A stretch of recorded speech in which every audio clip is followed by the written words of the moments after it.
Last time I talked about this broad shift in the way parents are perceiving education, leading to some of these innovative new approaches to education, a growth in homeschool, and the appearance of things like micro schools. I want to talk today a little bit more specifically about what the modern parent wants. I get to sit with parents all the time and talk to them.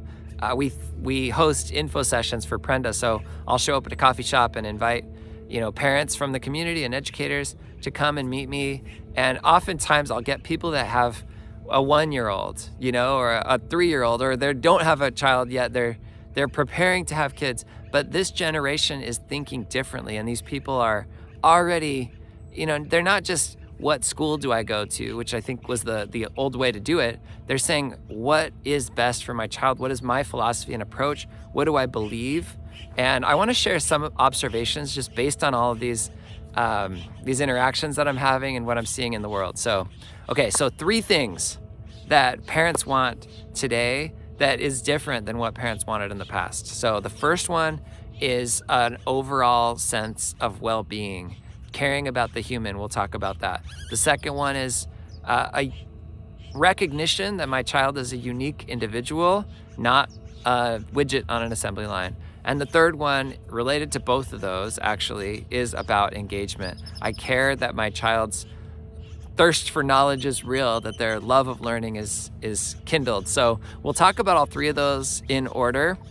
I'm gonna spend some time on the first one, which is just about the overall well-being of my child. I think for a long time, the attitude in the US and probably in other cultures was, school's gonna be hard, it's gonna suck, and you need to just buckle down and do it. I had a parent I remember early on with Prenda where, her kid was just lit up having so much fun at school. And she came to me and was like, yeah, but shouldn't school hurt a little more? Can't you, hit her with some 5-paragraph essays or something? And she was doing tons of writing and, engaging in lots of ways.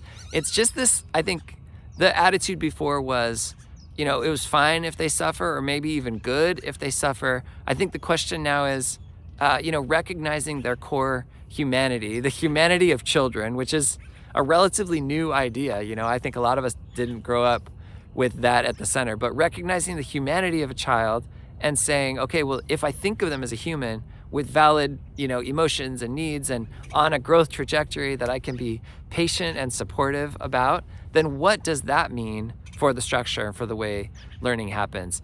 Meanwhile, you've seen the epidemic. You've got a lot of kids medicated for various mental health. You have rises in things like depression and suicide, tons of anxiety everywhere. So as we talk about this, the kids are not okay. I think parents are recognizing that that's not the way I want my kids to be. I want to support them in being whole and happy and well.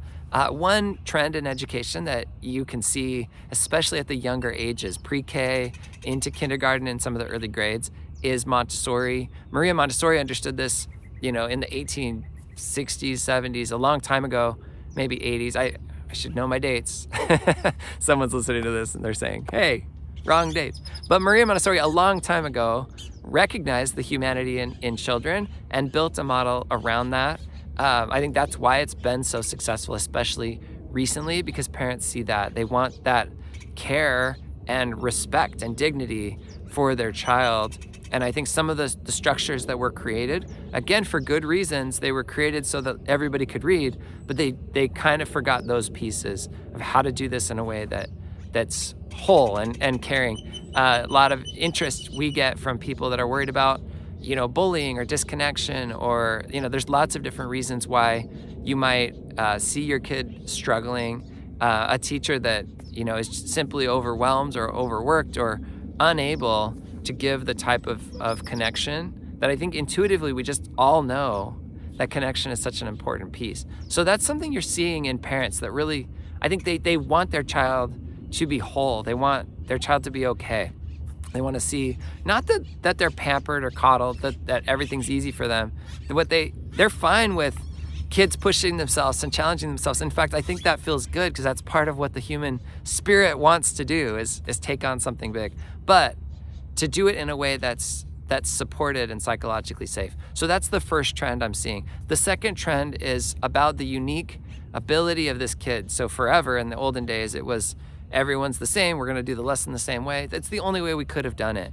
There's been this rise, this is now 50 years old, in learning styles, recognizing that, kids learn in different ways. And so there's these unique things. But there's been this huge backlash even on that, because what happened was people took the idea that every kid learns differently, which is true, and put it into 4 categories. So you're either a visual learner or an auditory learner or a bodily kinesthetic learner. So we all grew up kind of hearing this stuff, and it's just like the research doesn't support it. There's not 4 types, and there's different humans learn differently in different situations. But the answer is not then to go back to one learning style. And I want to write a post just about learning styles. The answer is not, okay, well then let's just do it the same way for everyone. That's a mistake. Instead, what parents intuitively feel is my child's a human, they're quirky. If you have more than one kid, this, like same gene pool, same nurture environment,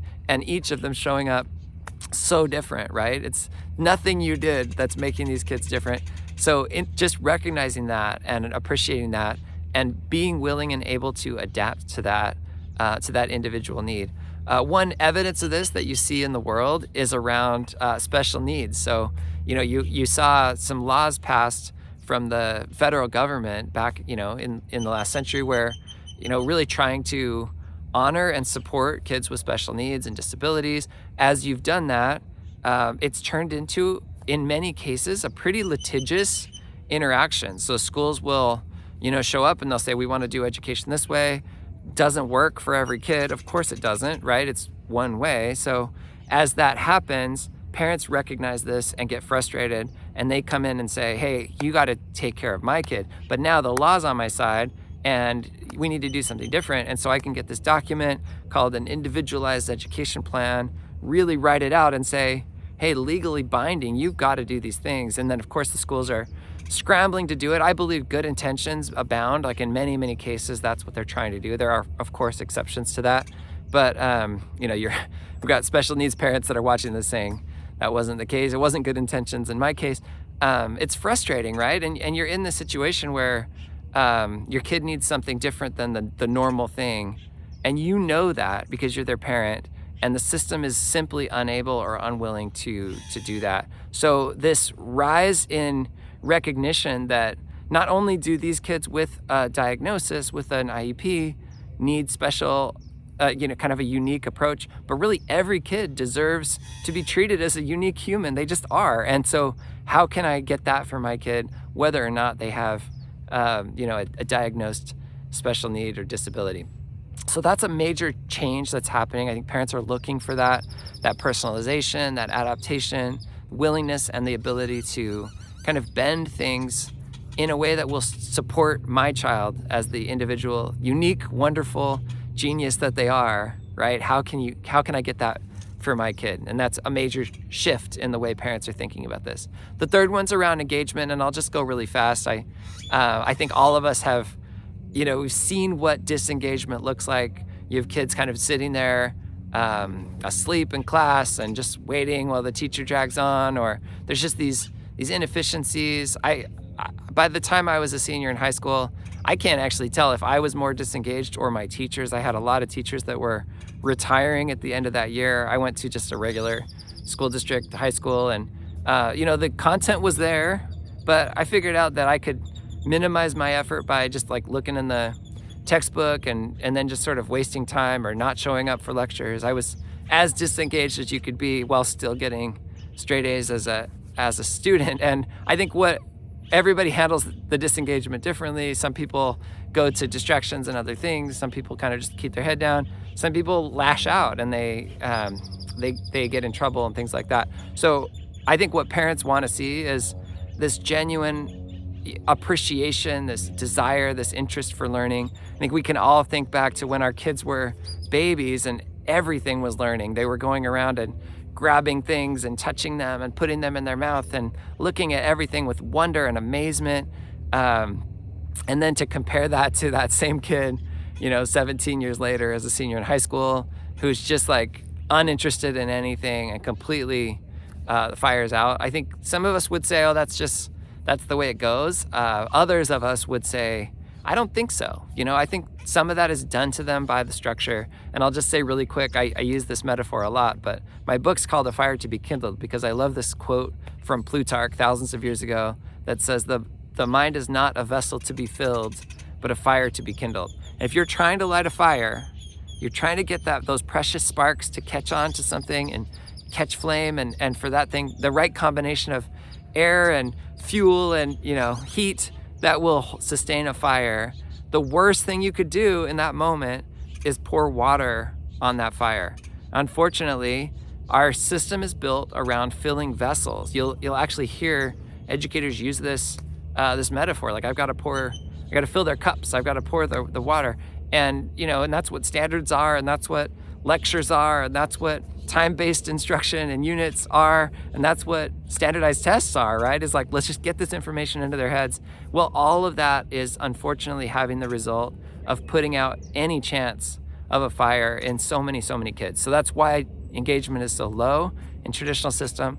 I believe the new generation of parents sees that as a problem, that they want to see their kids alive, hungry for learning, ready to go out and grapple with the interesting problems of the world. And whatever that looks like for them, it's going to look different for each kid, but to really be an empowered learner and to dive in.